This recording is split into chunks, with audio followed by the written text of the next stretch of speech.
Good morning, Coalition of Concerned Republicans. Welcome to Restoring Our American Republic. My name is Mike Levine. I've got my buddy and colleague, Chuck Benoit, with me again today.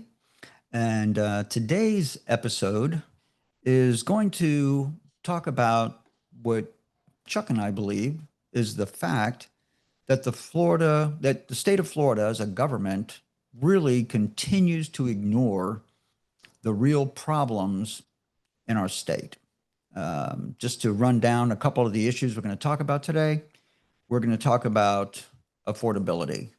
And, that gets into a lot of subjects, fuel prices, housing prices, et cetera. The next thing that I think most of our audience is going to agree with, and something that we have to keep front and center as we navigate through these political minefields, is that election integrity is crucial. Probably, I would agree, and I think most of our audience agrees, that election integrity is our number one. If we lose our ability to enforce one citizen, one vote, then it's a very strong problem in our country. And of course, that is the case, in my opinion, and many of your opinion, that we do need election reform. And the reason is because of corruption, because our political leaders just simply do not want to address the problem. Going back to 2020, but I would suggest to you, even before that.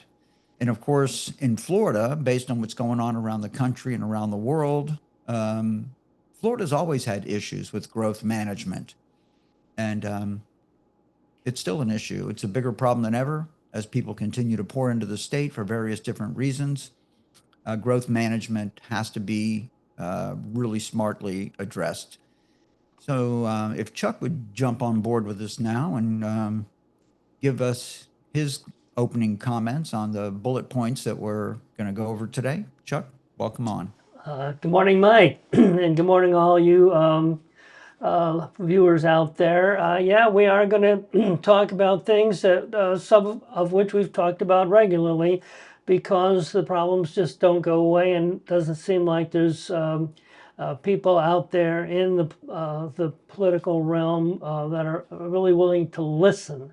But as you mentioned, we're going to kick things off with the economics of Florida. We've talked about the idea of leaving median household income families behind, and Mike, you're a major proponent of that. As a matter of fact, I'm probably the only person that I've heard even discuss it. So possibly we could start there. Okay, well, let's do that, Chuck. And let's talk about something we were talking about off camera, and that is our founding father, John Adams' quote that the Constitution was created for a moral and religious people and is wholly inadequate to the government of any other. So my point is going to be that if our legislature, if our government agencies, I mean, you can't really separate the legislature from the executive branch, because you have to have both in order to advance public policy. So in my mind, when we ignore the best interest of median household income families, we are acting against the best interest of every citizen in the state of Florida for various different reasons. I'm not going to go into it right this second, Chuck, but what are your thoughts on that? Yeah, I guess kind of the way I've said this, which I guess maybe is a little the off topic, but we're having this issue with communism being talked about, et cetera, et cetera. But basically, what I say is capitalism without God is immoral, but communism is evil. So the idea of needing a morality to maintain the integrity of our nation is the issue, no matter what. That's interesting. Um, again, it's so interesting to me from a business standpoint, um, and from a character standpoint. You can argue, so when we wake up and go to work in the morning, do we go to work to make money, or do we go to work to provide the necessary goods and services into the economy that are required in order to live the lifestyle that Americans, Floridians, desire? So I would say, from my perspective, I've always believed, I've never really focused on the money, which would be a surprise to some people, right? But it's always been about, again, that uh, monetary remuneration is directly related to a person's usefulness. So for me, I've always found that when I put goods and services out into the marketplace, my compensation will be directly related to the usefulness of the products and services that I provide. And in that case, Chuck, it supports your remark that capitalism could be immoral if it's just all about taking someone else's money. Am I on the right track? Yes, you are, and that goes with the government officials as well. You know, if they're governing for their own personal gain or the gain of personal interest, private interest groups that are funneling them money. This is an immoral aspect of capitalism. And if if a communist has anything negative to say about capitalism, it is just that, just the idea that there are businesses out there that are more concerned with the bottom line than the people who are helping them get that fat bottom line. I'll tell you something, Chuck. As you peel the onion back, we have a lot of major problems that we have, and the answers, Chuck, are not clear. How do you reform the government to eradicate corruption out of the systems in which our society is managed? It's a really tough problem, and especially since the legislature and politicians are going to have to be the ones who actually initiate it. We can write uh, resolutions and public policy recommendations and lobby all day long, but if we can't get our elected officials to support the morality of public policy, then we're never going to be able to change things. But I think we need to kind of move on a little bit here, Chuck. We'll never get through everything if we continue There to you go. meander over these topics.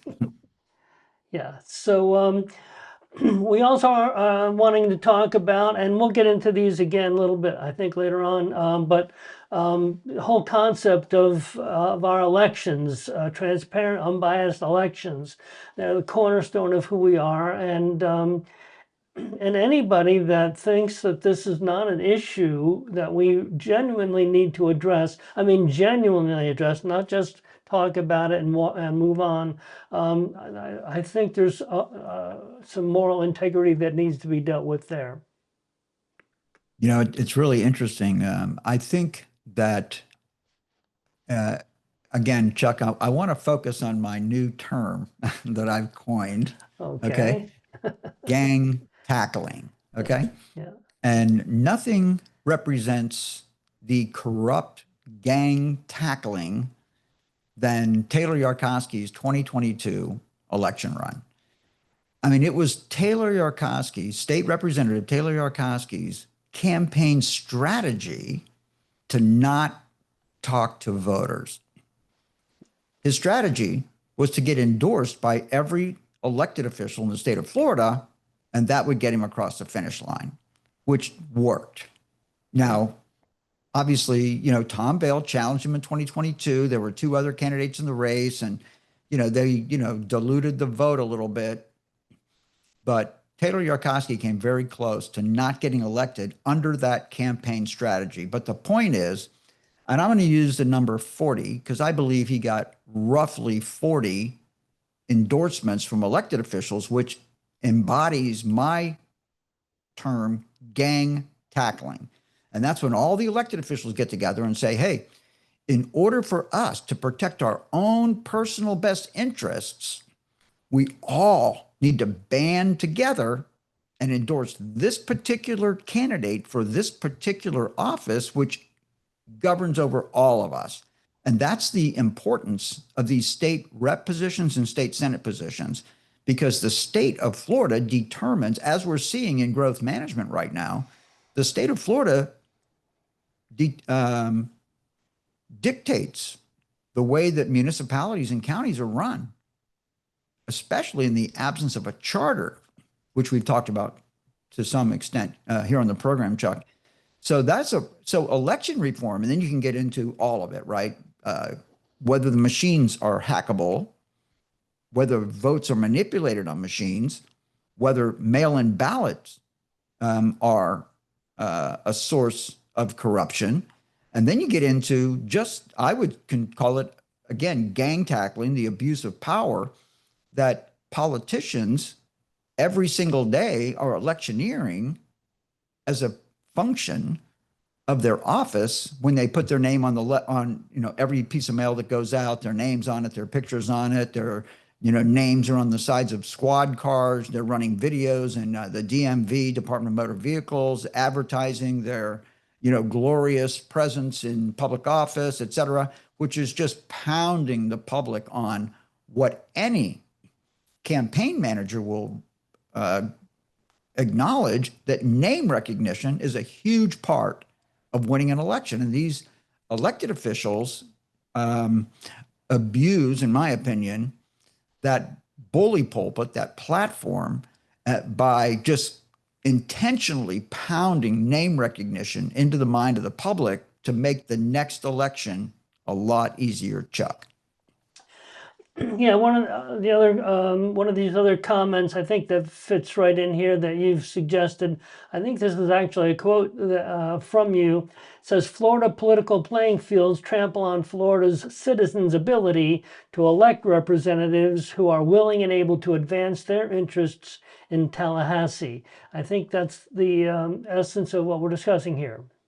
That is the essence of what we're discussing. And of course, you and I just went over the CD11 Congressional District 11 race, and we're talking about how many postcards have you received. Of course, here's the next question that I haven't asked you, Chuck. Have you received any postcards from Nizam Razak?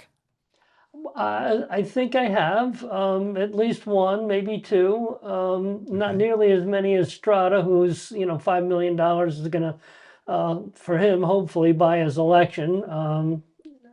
Hopefully, those of us out here who are actually casting our vote might think that we don't need the richest guy in the playing field to win. We need to pay far more close attention to the character of these people, not how much money they have and how many times you find their their postcards in your mailbox. As a matter of fact, I'm at a point just a guy that casts his vote to say that the more of the postcards, the less chance I'm going to be voting for them. So that might be an issue that others might consider as well. For me, Chuck, I look at the agenda of the candidate. What are you going to do for me?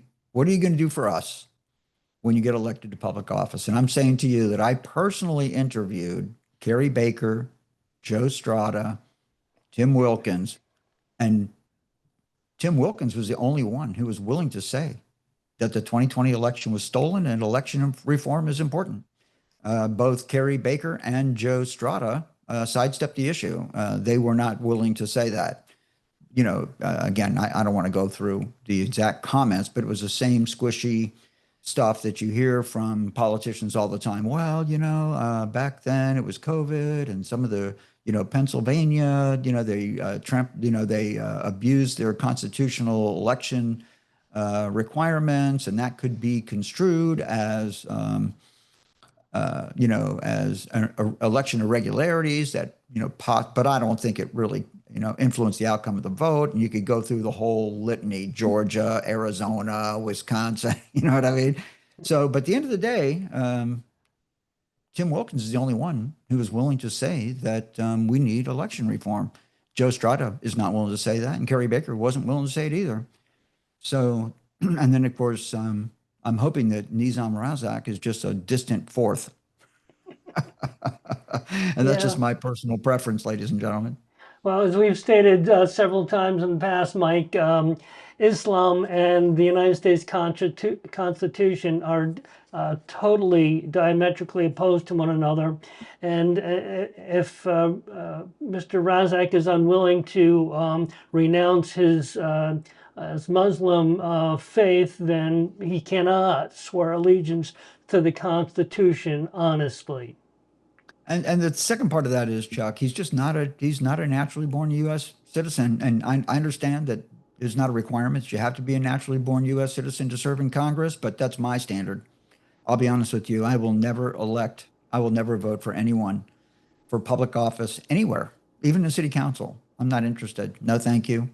It just opens the door to too much un-Americanism. I don't need the mindset. And keep in mind, Chuck, this is another thing that just the reality of the situation, that whether we like it, whether we love our parents or not, many of their attributes that we walk out into the world every day come from them.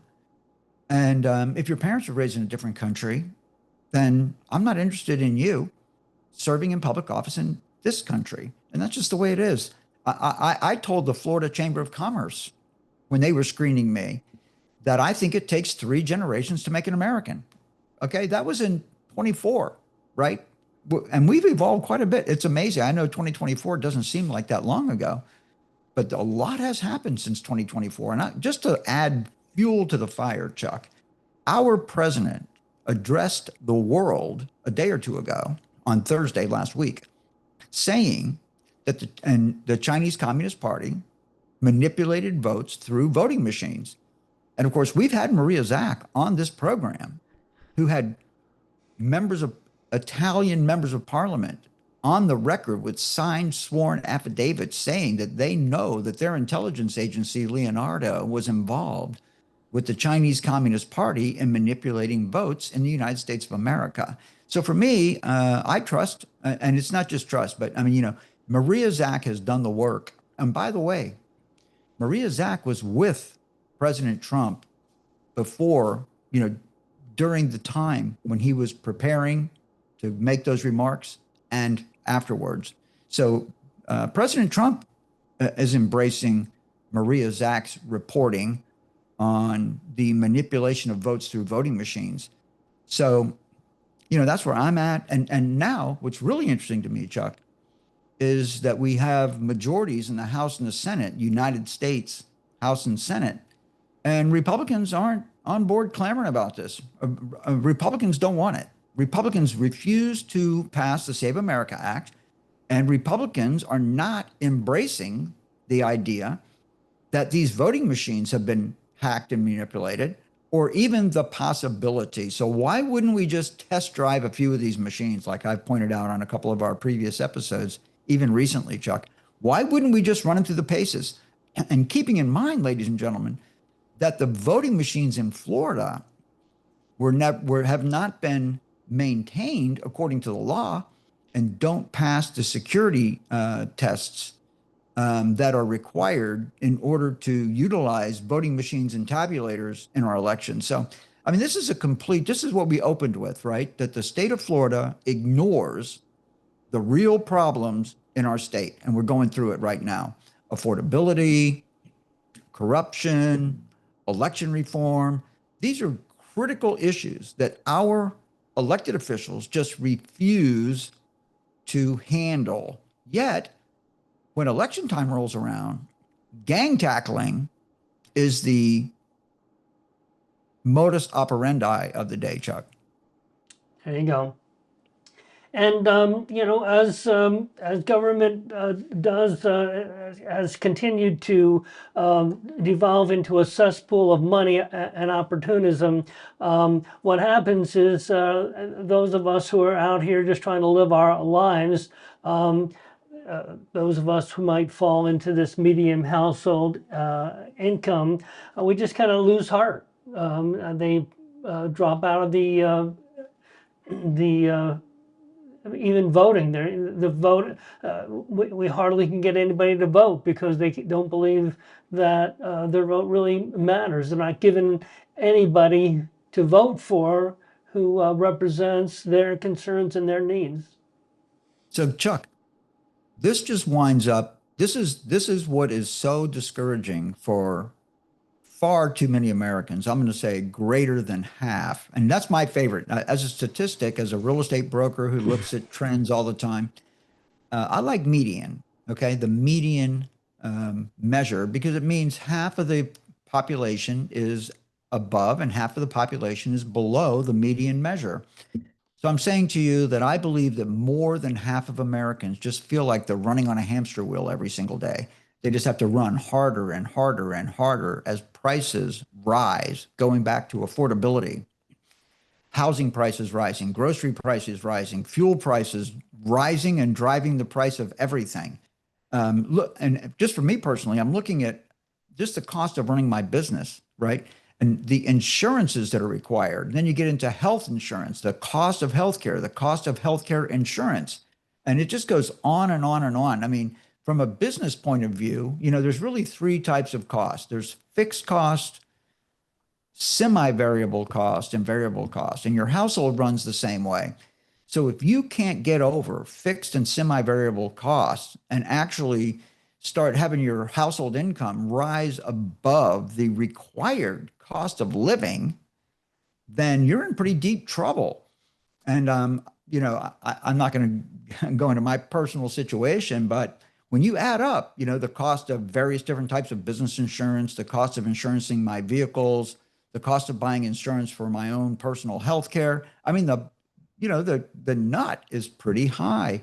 So when you start looking at household income being in the mid 60,000 range, I'm sure it's not 75,000, right? But it could be, household income has had some improvements over the last, decade or so. But, to crack that nut of affordability to where you actually have some disposable income, Chuck, keeps people running on the hamster wheel where there's just what do I live for? What is my purpose, right? Can I spend enough time with my kids? Can I educate my kids on the things that I want them to have? Am I buying healthy food for my family? Am I cooking at home? These are the things that, are we staying physically fit? Are we staying mentally fit? And if we're running on the hamster wheel every single day, just trying to cover the car payment and rent, then I would suggest that we are in the wrong mindset as human beings, Chuck. There you go. Well, Mike, you ran for Florida House in District 26 back in 2024, and you were interviewed by the Florida Ag Coalition, and they reported at some point after the interview that they felt like Mike Levine is trying to save the world. Now, what do you say to that, Mike? I say that's absolutely correct. 100% correct. And it's amazing, Chuck. And, I'm looking at my life pretty closely right now. I'm going through, a big change in my, of course, 2 years ago was a long time, right? So, Yeah. yeah. And, I'm pretty, I belabor these things, about the purpose of my life, the impact of my behavior into the world. What am I contributing to the world? Am I a positive impact on the world? Yeah. But when I was a kid, Chuck, I really wasn't parented. I came from a broken household. My parents were not home when I got home from school. I went to work at a very, very early age. I got a lot of my character development happened on the job where I just had to cooperate and participate with other team members in order to accomplish tasks. That's basically the way my brain works, and it always has. But I knew when I was in my junior year of high school that my situation. So I concluded that I'm an American and America is the greatest country on earth and America is a Judeo-Christian country. So I read my Bible from cover to cover before I graduated from high school. And then over the course of my life, I've been challenged from time to time with just my philosophy of life. And under those circumstances, I just read the Bible again and again. And when I was reading through, right, and particularly Jesus, Chuck, was laying out what God's expectations of us are, I'm reading that saying, this is really not that hard to do, right? I mean, basically, love your neighbor like yourself, love God with all your heart and all your soul, right? Which is both a New Testament proposition and an Old Testament proposition. Jesus, this was not the first introduction of this concept into the world when Jesus, said it. Okay, it was Jesus referred back to the Old Testament of the Bible all the time. And then love your neighbor like yourself. And when Jesus was walking the earth, that wasn't the first expression of that idea either. And then it just rolls over onto not to worship idols, which material things are idols in my mind, Chuck. So I'm reading this thing as a teenager, 17 years old, and I'm saying to myself, this really isn't that hard to do. He's not asking much of us. You follow me? Yeah. So then it goes back to let's just call this probably my certainly third quarter, if not fourth quarter of my life here, right? And somebody from the Florida Agriculture Coalition calls Carrie Baker on the phone and says, Mike Levine is trying to save the world. And I'm saying, yeah, fully, absolutely. And you know what? The only challenge I'm having in my life right now, Chuck, is I'm getting in the upper years of my life and I haven't done it yet. Yeah, I guess. So what are we doing here? And I do have to, and that's a much deeper conversation that unfolds every single day because I study with this rabbi down the street, and we had some conversations this week that goes back to the same type of a subject. And it's just constantly questioning, constantly working to better understand God, which I would suggest is impossible for a human to fully understand God. But as the rabbi pointed out, it's not whether you understand God or not, it's that you are seeking the face of God is the important piece there. And when I say Mike Levine saved the world, that's what I'm talking about, pursuing the face of God. But I have to say, Chuck, that in my vision and in keeping with the Florida Agriculture Coalition, there were times, and when you drive down Highway 27 and you saw orange groves for miles, right? And that's my vision for Florida, frankly, is to just drive down the interstate or the back roads of our state, and we see cities, municipalities surrounded by farmland where we grow our own food in community farms. And for me personally, I'm an equestrian enthusiast, right? So I want to see, my kids, riding down the dirt road between the farms on their quarter horse, or you know what I mean? I mean, I just think that's the perfect lifestyle. Who wouldn't want it? And then if you want, jump in your Tesla, right?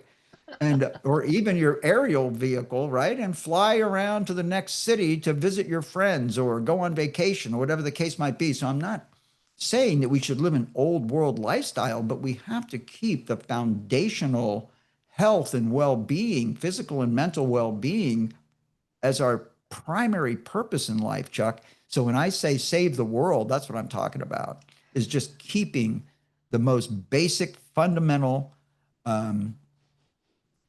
resources of life, nutrition, cleanliness, health, faith in God, recognizing good from evil, striving to do the right thing personally and individually every single day. And I'm telling you right now, Chuck, the reason that we're having this conversation that we're having in this episode today is because we have lost that. And our politicians who hold themselves out to be the most devout among us are the ones who are robbing us of the will of God, Chuck. As we close things down, we're really right at it here. I think this is another quote from Mike Levine. I'm gonna quote it, and I'm gonna give you your final wrap up. I.e. Mike Levine. If Floridians like you and me do not step up and do everything in our power to deliver freedom and liberty to our children and grandchildren, our posterity will live in a communist country. Mike Levine, take us home. It's absolutely true, Chuck. And I'll tell you, it's not hard to envision because we have it going on. The beautiful part, one of the most beautiful parts of the United States of America is that we have 50 states. And the 50 states, again, the federal government only has the power that is specifically delineated and assigned to it by the Constitution of the United States, and the states run themselves, outside of those parameters.